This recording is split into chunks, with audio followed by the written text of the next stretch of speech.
What I wanted was a place that was rural but not isolated, meaning you could walk to things or ride a bicycle to things. You didn't have to drive everywhere all the time.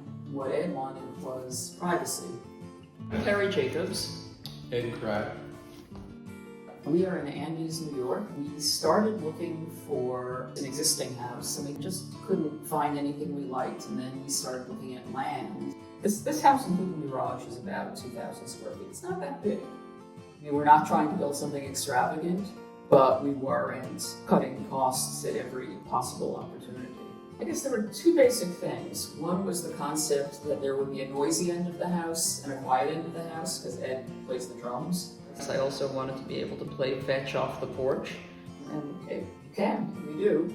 But the porches, especially in the summer, is amazing. And the other thing is that we wanted, the south side of the house to be mostly glass. The sort of wooden doors are mostly made from the remnants of wood left over from the barn. The trim wood you see in the sliding doors are sort of barn remnants. The Formica in the kitchen is, I think it's Jonathan Adler did it. It's pretty loud Formica, which I really like a lot. The bathroom is, subway tiles on the walls and glass tile in the shower. Good shower head, too. We intended to have a concrete floor because we thought it would be sort of indestructible, and also because it works with the passive solar. The house was built prior to the pandemic.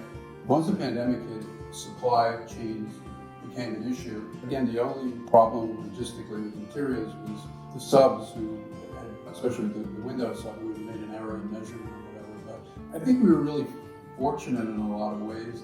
The things that were peculiar to this house, like the big windows and the concrete floor, kind of screwed things up. There was an ongoing argument about how to actually support the concrete. There was an engineer, and there was the architect, and there was the contractor going back and forth about this for a long time. So it slowed things down a little.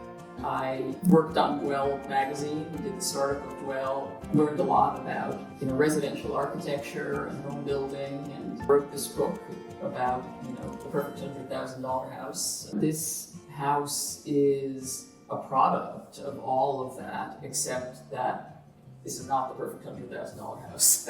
It's Personally, it's really exceeded any expectation that I had. It's built, it's all theory, and I think it turned out really good.